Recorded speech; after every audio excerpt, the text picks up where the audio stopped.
Hello everybody, and happy Monday to you. Kyle here doing a quick check-in. This is something I said I was going to do more of in 2021, and now that we're off of the holiday weekend, everyone's going back to work, as am I. So 2021, I want to start using the camera more. I want to start getting some more vlog-style stuff up.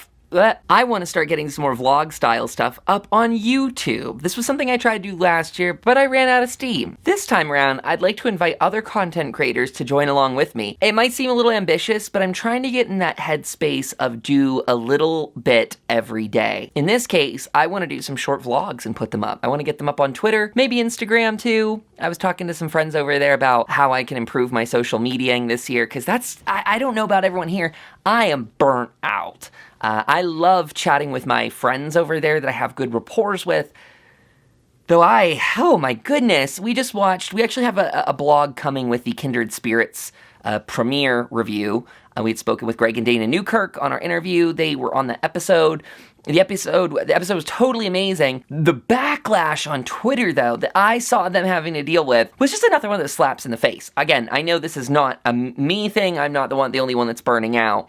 I'm just trying to find ways that I can be social and healthy. It is a marketing tool, but it's a really unhealthy marketing tool. It feels very different. People are so eager to destroy your project these days.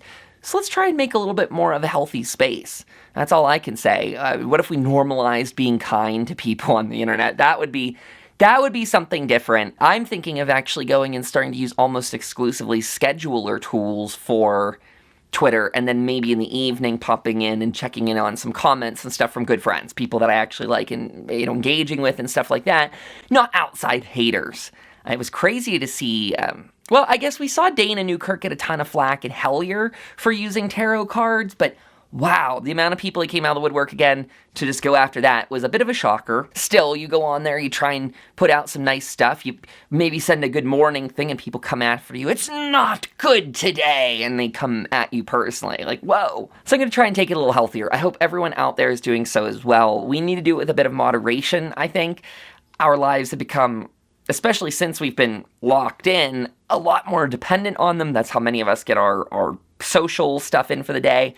And I admit, I'm especially guilty of it around holidays, maybe because I'm a bachelor living out in Utah here, but during holidays, I get on Twitter to kind of see just what's going on. Like, there's always some interesting trending stuff, and I get in that little bit of a habit where I, on New Year's Day or whatever, I'm scrolling, looking at cool stuff that people are posting, things that people might be doing or showing off. And then the day after and the day after and the day after, I'm also sitting there doing that. And I'm like, no, get that out of your hand and get back to doing something productive. So welcome to this little BS blog. This is probably what it's going to be. It's just going to be me chatting, talking about some things we're working on, because we got cool stuff on the way. Like just yesterday, Pagan and I recorded the Skinwalker Ranch Part 5. That went out just this morning. That was an interesting episode on its own. We were going to do one on cattle mutilation and had a good amount of information lined up on that. But we came together and realized neither of us are people that really care too much about cattle mutilation. We're not the type that go and search out those stories. And maybe even a little more than that, I don't know where I stand on believing cattle mutilations. They're something I don't entirely dispute, because I think there's a chance that some of that's going on, and I don't know but it just doesn't appeal to me that much. So we glossed over it a smidge. Instead, we did a very good episode on debunking the Hunt for the Skinwalker book. That's the one by Colm Keller and George Knapp. Basically the Bible of Skinwalker Ranch. We spent a lot of time debunking it. Thanks to the Utah UFO display by Frank Salisbury, he actually interviews the original witnesses, the people that would have been there for the stories that Hunt for the Skinwalker tries to tell. But Hunt for the Skinwalker never actually interviewed the people that saw it. So if you, me, and a friend are on a ranch in the middle of nowhere with neighbors miles and miles away, and the three of us see, I don't know, a giant wolf come up, and we all react, we all emote differently.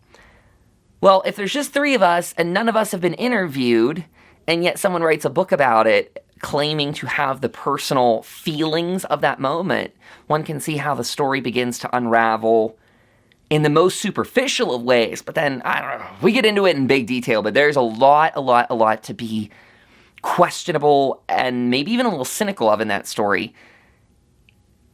I'll leave it kind of at that to say it's a teaser. It's very good. I still sit around loving Skinwalker Ranch because I think it's a manifestation thing. Now, I think that some of that stuff, apparently the guy that lived there, the witness, did see a lot of things. A lot of stuff did happen. But then the Hunt for the Skinwalker book not actually speaking with him, how do we know where that line in the sand stops? Where does the story pick up embellishment and just go hog wild with it? That's what we touch on. And again, I think it's a manifestation thing. I think now we're looking at a situation where there might actually be activity on Skinwalker Ranch because of all of the beliefs that have been put into it since that book came out in the mid to late 90s. Anyway, manifestation theory is super interesting to me. Our next episode is going to be on infrasound. That's something that definitely plays into the ranch as well. They even talk about it for a second on the TV show, that somehow low-level sound waves bothering people, making them go a little mad for a moment. Like, it seems to overwrite our baser senses. It can instill fear in someone to run away. Makes you a little delusional almost at times. Like, you literally lose your faculties for a moment until you remove yourself away from the sound. So people say. So science backs. I actually got into the idea of infrasound when we were reading the Dyatlov Pass book up on Audible. That was something Pagan and I read it and posted, I think, a little article about it at the time. And infrasound just got into our hearts because it's so weird and challenging to account for. On that note, I am going to wrap this episode up. I will say towards the end of this week, there's going to be a new episode of the Kyle's Communist Book Club. If you have not subscribed to that, I'll leave a link to it below. That's going to be really, really fun. Our first book is by Svetlana Alexievich. It is called Secondhand Time, The Last of the Soviets. So good. I got through half of this book before I recommended it for our new podcast book club thing. And I think this is going to be an amazing read for folks, because these are true accounts of people who lived under socialism and communism. They have a unique perspective to the situation that we don't. A lot of books written and TV shows, documentaries, have a very Western lens to them. And not only that, but they also have a time differential lens. A lot of documentaries, or anything that talks about the Soviet Union, tends to focus on how little they had and how much we have. But I mean, we're talking about 100-year difference in there, right? America 100 years ago did not have what we have now. So we can't go around saying, oh, you've got a smartphone, this wouldn't happen any other way. You know, this is only thanks to you being in a capitalist country. I mean, this logic is not actually true, or anyway, we'll save that for that podcast. It's going to be so good. They're firsthand accounts. So again, people that lived through it, people that specifically were born under the Soviet Union and lived through to the fall of it. It's a good one. It's sad. It's hard. It's really, really tough at times. There is anger at the government, there is anger at the people that changed the government, there is sadness, there is love, there is loss. It's the shades of gray. It's the people, not the bullet points in a book, not the facts of numbers and logistics and that sort of thing. This is the people. Svetlana actually calls that domestic interior socialism, meaning the stuff that's really going on in the soul, in the mind, what was going on in people's heads when they were living that sort of life. Really, really good one. If you are interested in that subject, again, link below, and I will chat with you all very soon. Specifically, I'm going to attempt to come back here tomorrow, and if not, come slap me on Twitter or something like that. Oh, follow that too. Thanks. Talk to you all soon. Smack the like and the subscribe and stuff. Woo! Bye. See ya. Okay. Louis clips. Insert them.